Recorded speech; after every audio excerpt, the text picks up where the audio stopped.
Halo guys, aku akan menceritakan alur film tentang The Daily Life of the Immortal King episode ke-12 dan ke-13. Bagi yang penasaran, simak ya. Episode 12 diawali dengan pertarungan antara Ling Fei dengan Gua Hao. Masing-masing mengeluarkan jurusnya. Pertarungan pun terjadi sangat alot. Di tengah pertarungan mereka, tiba-tiba saja muncul RH di semak-semak, yang mana ia merasa kenyang karena telah menyerap energi dari Hebu Fei saat pertarungan. RH pun kaget melihat ada Wang Ling di sana dan kemudian lanjut bersembunyi. Ling Fei pun menghina Wang Ling karena saat ia dan Gua Hao bertarung, ia hanya diam saja melihat mereka. Ketika Ling Fei mendorong Wang Ling, Gua Hao pun tidak terima dan langsung mengajar Ling Fei kembali dengan jurusnya. Di tengah pertempuran mereka, rune milik Wang Ling sudah tidak bisa ditahan lagi dan keluarlah kekuatan yang sangat dahsyat. RH yang mengetahui itu pun seketika langsung menggigit bagian belakang Wang Ling untuk menyerap energi negatif milik Wang Ling yang ternyata sangat besar. Akibat RH menyedot kekuatan milik Wang Ling, RH dengan Wang Ling kini bersatu. Ling Fei pun tetap meremehkan Wang Ling karena bergabung dengan RH. Namun karena kini Wang Ling bergabung dengan RH, hanya dengan sekali sentuhan pedang roh milik Wang Ling pun dapat hancur seketika. Bahkan Wang Ling hanya menyentuh pundak Ling Fei. Ling Fei pun langsung terkapar. Semua orang pun terkagum dengan kehebatan Wang Ling. Bahkan para guru dan ayah Wang Ling ikut bangga. Wang Ling dapat menancapkan pedang rohnya sehingga menambah poin untuk sekolah Liu Shi. Dengan demikian, poin sudah ada 3-2. Isabel yang memiliki kekuatan penglihatan pun memberitahukan kelompoknya jika Wang Ling kini bergabung dengan RH. Mereka pun berunding supaya akademik mereka tidak kalah. Maka mereka memiliki strategi baru, yaitu Hebu Feng akan pergi ke arena bumi. Jangan sampai diambil alih. Liang Xing akan pergi menuju arena api dan merebut kembali pedang roh milik Wang Ling. Isabel pergi ke arena kayu bersama dengan Presiden Tang. Mereka pun pergi ke tempat masing-masing yang telah disepakati. Chen Chao bangun dari pingsannya dan Wang Ling di sana kemudian menancapkan pedang rohnya di arena emas. Chen Chao pun kaget melihat Wang Ling dan RH dapat bergabung. Poin bertambah untuk Akademi Liu Shi. Chen Chao pun bangga dengan kinerjanya Wang Ling yang sangat luar biasa. Namun di tengah bahagianya mereka, ternyata papan poin menunjukkan skor 4-1. Skor 4 untuk Wu Shiju dan 1 untuk Liu Shi. Wang Ling pun segera memikirkan rencana. Ia memanfaatkan kecepatannya untuk menguasai semua arena.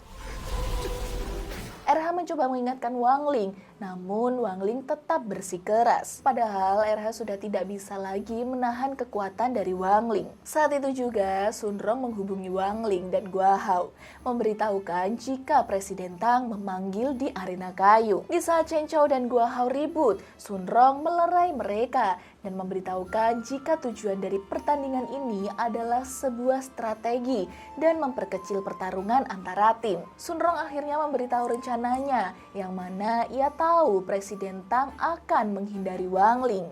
Jadi mereka akan bertahan di arena kayu untuk mempertahankannya. Namun itu hanya membuat mereka hanya memiliki 2 arena saja. Jadi Sun Rong mempercayakan 1 arena kepada Chen Chao. Sun Rong juga sudah menempatkan klonnya untuk mengintai 3 arena. Dan sekarang Sun Rong dan Gua Hao akan bertarung di arena api. Di sisi lain, Isabel sudah mengetahui keberadaan dari Sun Rong.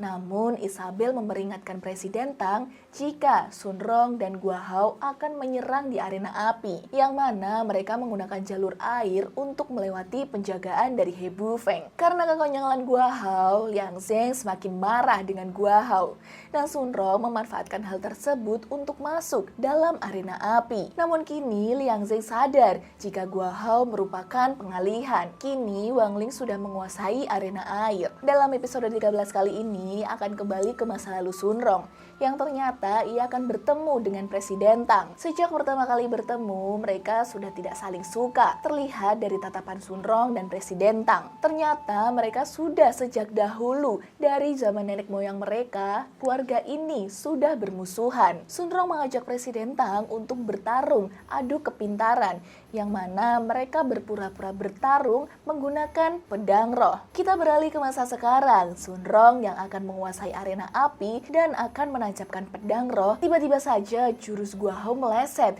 dan mengenai Sunrong yang akan menancapkan pedang rohnya. Untung saja Sunrong yang keturunan dari keluarga Sun dididik oleh keluarganya untuk tidak mudah menyerah. Sunrong masih berjuang untuk mempertahankan arena api. Ia sebenarnya sudah menancapkan pedang rohnya, namun harus mempertahankan selama 10 detik untuk memperoleh poin. Namun tiba-tiba saja Presiden Tang datang untuk menggagalkan rencana Sunrong itu dan menghancurkan pedang roh milik Sunrong. Saat itu Gua Hao mengetahui rencana dari Presiden Tang yang mana ia akan menguasai 4 arena. Jadi Sunrong berpikir akan menguasai arena api supaya skornya menjadi 2 sama. Namun Presiden Tang tidak ingin jika pertandingan ini selesai dengan skor yang imbang. Jadi Presiden Tang membagi tugas yang lain, yang mana He Bufeng pergi ke arena emas dan Isabel pergi ke arena air. Isabel juga ditugaskan untuk mengawasi pergerakan dari Wang Ling di arena air. Jika Wang Ling pergi, maka Isabel akan menguasai arena air dan skor akan menjadi 1 sama. Jadi pertarungan di arena api dan arena emas lah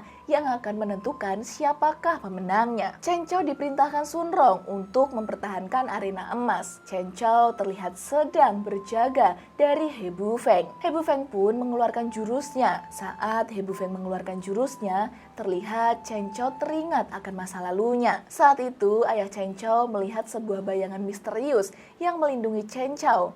Maka dari itu, Chen Chao harus tetap melindungi arena emas dengan sekuat tenaga. Di arena api, Presiden Tang meminta Sunrong untuk mengalah. Namun Sunrong tidak menyerah begitu saja. Presiden Tang pun tertawa dan mengatakan jika Sunrong dulu tidak pernah berubah sama sekali. Yang mana dulu semasa masih kecil Sunrong menangis karena tidak bisa mengalahkan Presiden Tang. Sunrong yang semakin kesal akhirnya memulai pertarungan. Gua Hao yang melihat mereka ternyata sedang menyiapkan pedang rohnya, yang ternyata pedang Gua Hao ini memiliki kekuatan yang sangat besar, bahkan bisa menghancurkan seluruh dunia. Namun untuk membangkitkannya sangatlah sulit dan Gua Hao pun hanya memiliki 1 kesempatan saja. Jadi harus benar-benar digunakan dalam keadaan yang sangat darurat. Di sisi lain terlihat Chen Chao yang sedang tetap bertahan untuk mempertahankan arena emas, yang dimana ia akan diserang oleh He Bufeng. Para guru yang melihat hal tersebut pun menyuruh Direktur Shi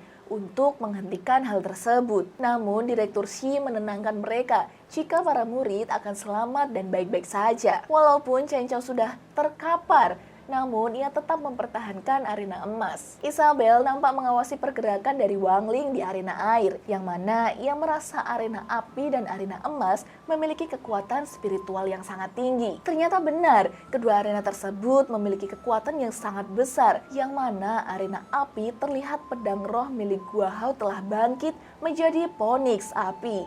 Dan arena emas, Chen Chao telah bangkit dari terpuruknya. Arena api dan arena emas pun terlibat perkelahian yang sangat alot. Tiba-tiba saja papan skor menunjukkan angka 4 untuk Akademi Liu Shi dan 1 untuk Akademi Wu Shiju. Ternyata yang baru saja menambahkan skor yaitu Wang Ling dengan menempati arena kayu. He Bufeng yang melihat hal tersebut pun marah dan kemudian berubah menjadi Yinglu.